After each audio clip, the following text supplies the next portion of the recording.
Go forth and sin no more. What do you think that means? Stay tuned to find out.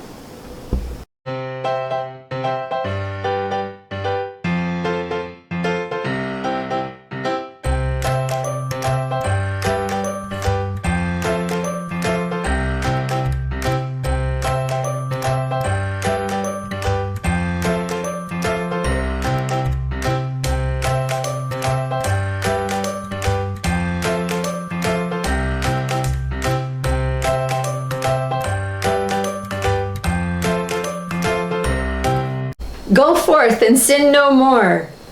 Well, to me, growing up, I would go to the confessional and confess my sins. So that meant to me, I should try not to do those sins again. But if I did, I could always go back to the confessional, tell the priest if they'd be forgiven, and I could do the penance and move on with my life. You sound like the mob in those movies. Well, thank you for putting it that way. Have you seen those movies? I have, where those Italian mobsters or whatever, culture they're from, they go into the Catholic Church and they confess their sins, and then they go out and they go and kill another person, go back and confess and do it again. Exactly. So, well, that's one interpretation. Mm-hmm. And this is one of the things about the Bible, if someone reads the Bible or any book that guides people that are part of a religious group. Mm-hmm. And it might not be the Bible, it might be the Torah or the other ones. But some people claim that they're very contradictory or they don't make sense. But that's the one thing that we've learned, is that there are different levels of understanding. Yes. And we're going to talk about the Bible because that's what we're most familiar with, right? Correct. So you hear one statement and it means one thing, but that doesn't mean that that's the only meaning. And so I always feel fascinated when I hear people arguing about the meaning of a line in the Bible. Instead of them kind of listen to the person and then trying to understand what that person could be understanding or why the person understands that line the way they do. Mm-hmm. So going back to what you're saying, the statement is there, and who made that statement, by the way? Jesus. Right, Jesus made that statement. When would he make the statement? Do you know? After he healed someone? Normally after a healing, exactly. Mm-hmm. That's exactly when he would do it. Normally it's after a healing of some kind, or he's helped the person in some way. For example, the character that they labeled as the prostitute, Mary Magdalene, right? Right. When after he saved her from the stoning, the group of individuals that wanted to stone her to death, uh-huh. He told her the same thing. He said, go forth. Now, depending on which Bible you're reading, the text could be a little different, the wording could be a little different. Because some will just say go, right? Go on your way. But the one that stands out for me is the go forth and sin no more. He told that exact same line. And then we'd say, okay, so don't go be a prostitute anymore, right? Right. Pretty much, if you interpret it just the way it is in the Bible, he's saying, don't do those things anymore, okay? You've been forgiven, so now make sure to stay away from that. Would you agree with that? Yes, based on what I was taught. So that's one interpretation. Mm-hmm. It occurred to me, though, that along the same lines, actually, that is a very important part of the healing process. If you notice again, he literally only made that statement after he would heal someone, help someone heal. Mm-hmm. So why was it so important for him to make that statement? That's what this video is about. See? Okay. For me, I got the answer to this question that I've always asked. Why, and I know I've talked about this many times, why is it that we have individuals that contact us for help, and after one treatment, they're completely healed, and everything is fine? And some of them we continue to hear from them, others we don't hear from them ever again, right? Mm-hmm. Just send us a nice note, like the last guy, where's he from? Some strange country, like Now or something. Anyway, whatever country was remember. from. Namibia, maybe? Namibia, right. Namibia, I think Namibia it was. or Nambia. And Don't remember. he says it Botani or something like that. Right, from some tribe. Right. Let me see here. Anyway, with him, he came in, told us what he needed help with. He got the help. And you remember what he wrote back to us? Oh, basically that he was feeling great. Mm-hmm. And things were fine. But I thought he said something else. I thought he said like, great job or something like that, and then that was it. That was the end of it. Oh, similar to the other guy from... Exactly. I forgot what other country the other guy was. He was also from one of the African nations. Right, he was. They feel it takes place and then they're done. Yep. No, it's not Namibia. It's someplace called Shishiki.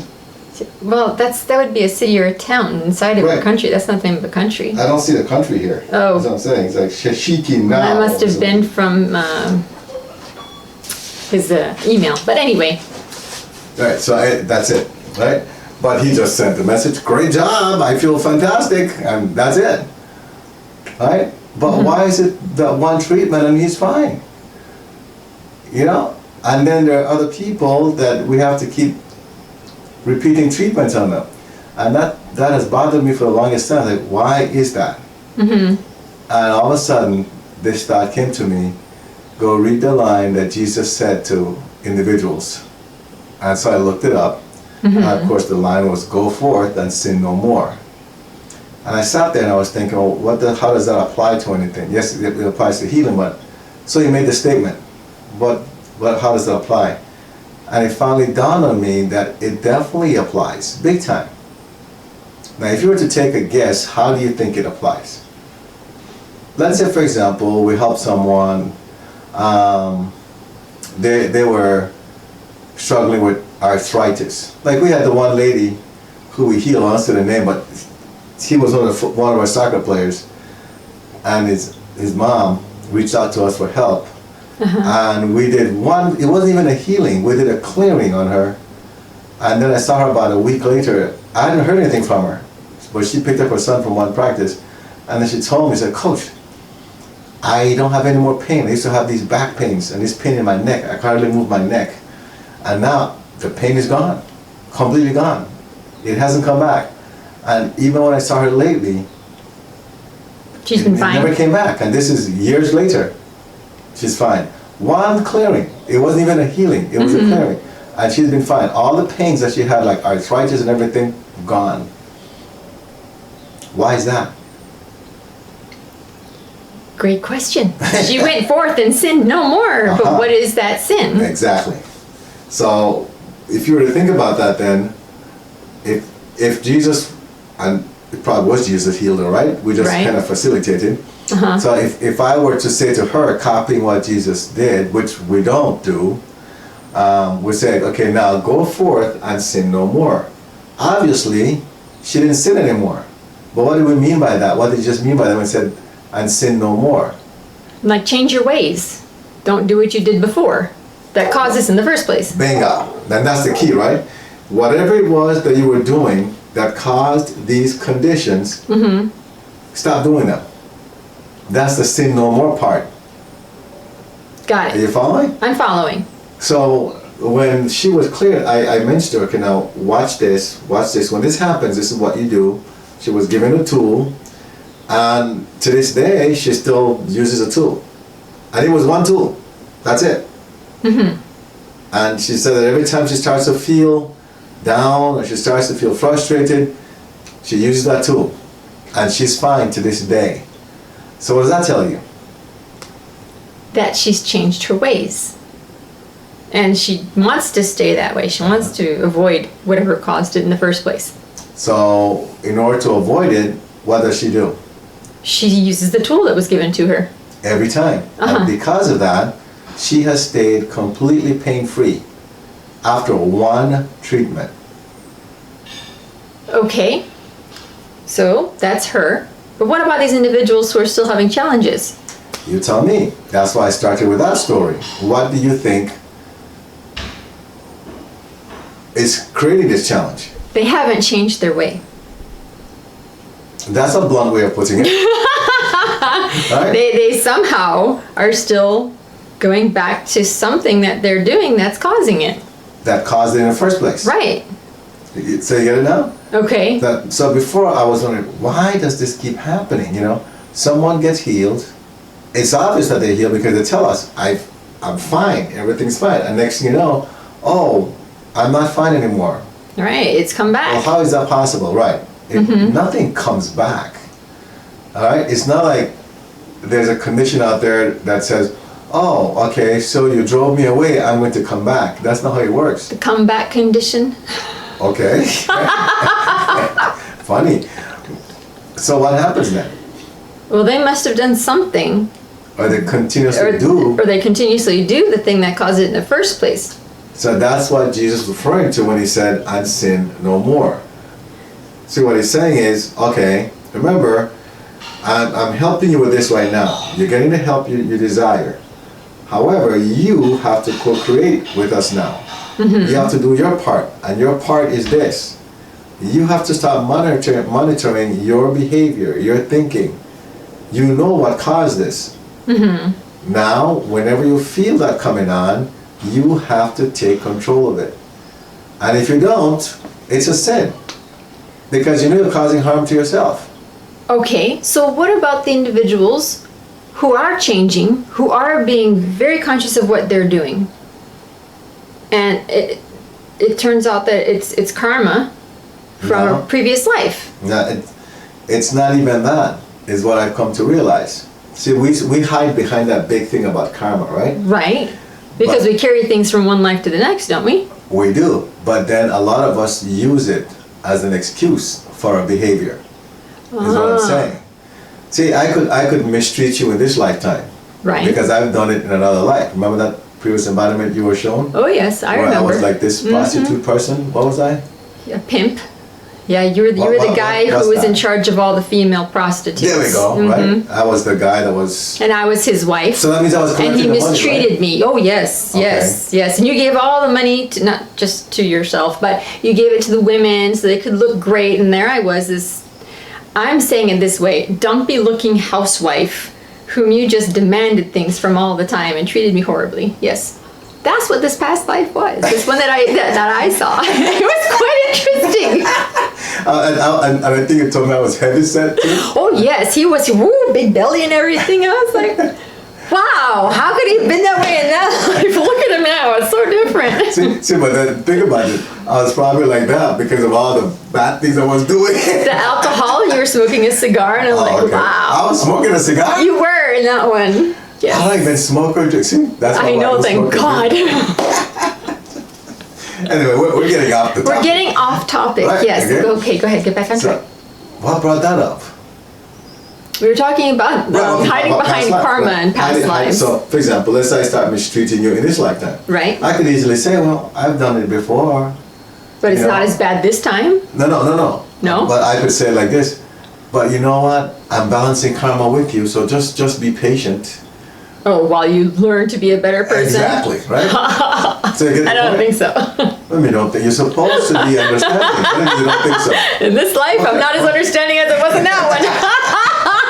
I really waited in that other one. That dumpy hustle. Maybe exaggerated too, you know. Anyway, but you get the point, right? I get the point. So we keep hiding behind things. Well, I'm behaving this way because of karma. Yeah, yes, you are, right? So that part is true. However, remember that in the Bible it says that God gave us dominion over everything on earth, and He gave us free will as well. When we come into this lifetime, we still have to make choices. So why is it we keep making the choices that give us the negative results? And we know that they're going to give us negative results.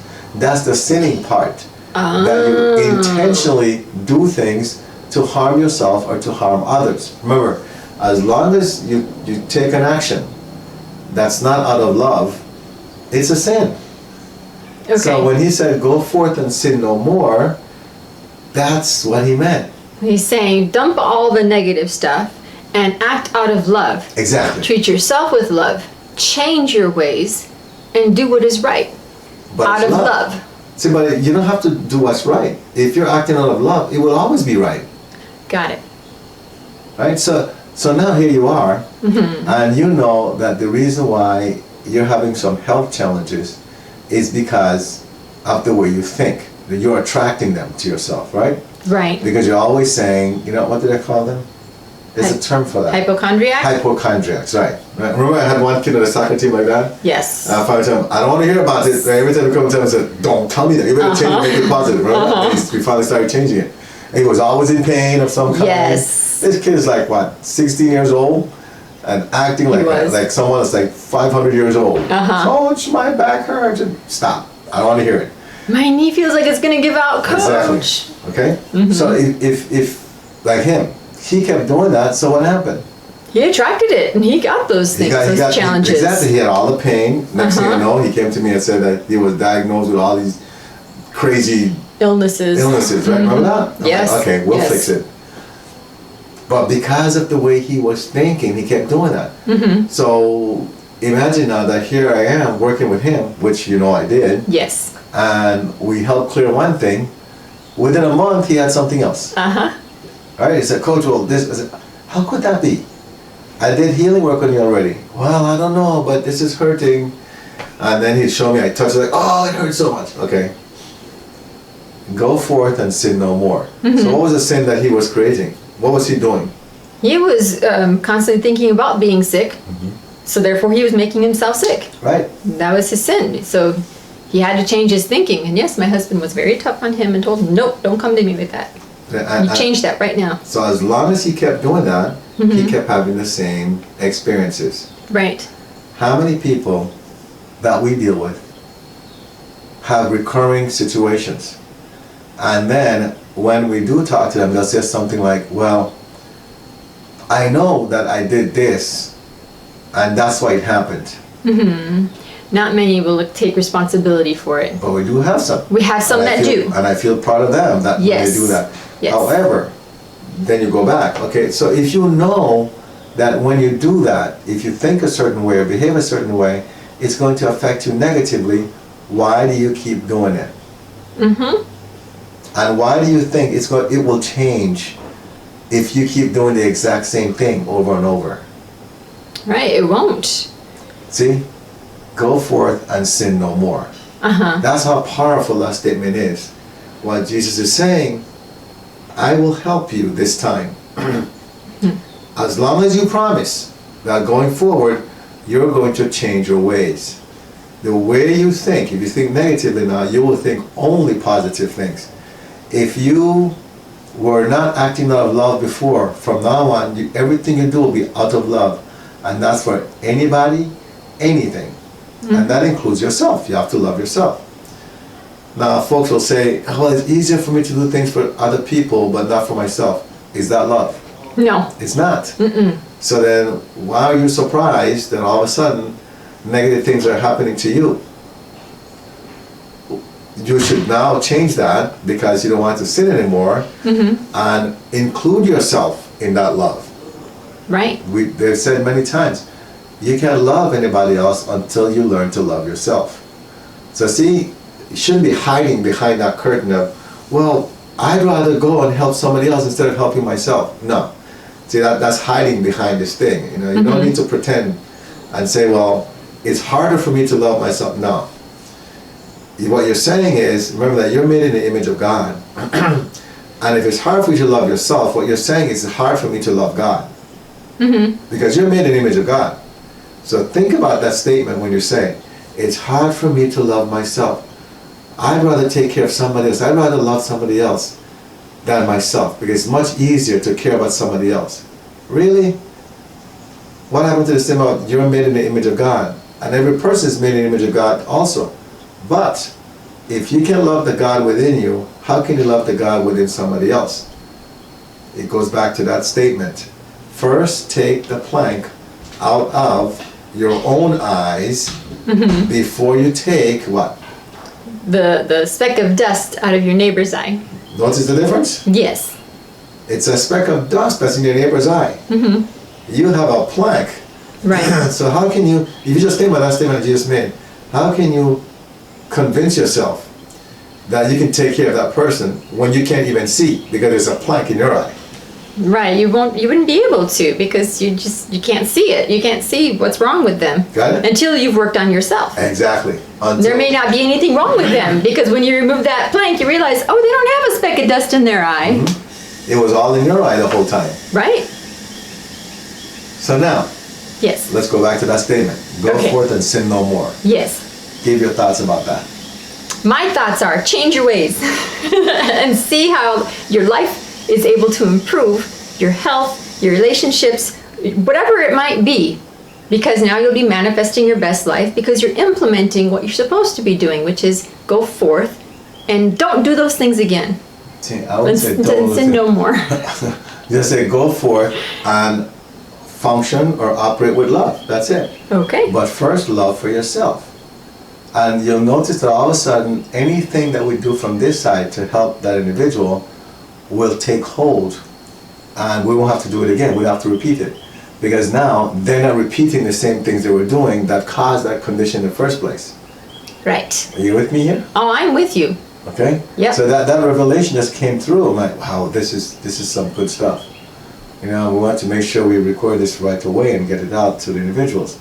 Right. If you're having a challenge where you're wondering, why is it that I get healed, I get help, but then the condition comes back, it's because you haven't let go of the way you do things. I know it's tough to have that realization, and we're not saying it's a good thing or a bad thing.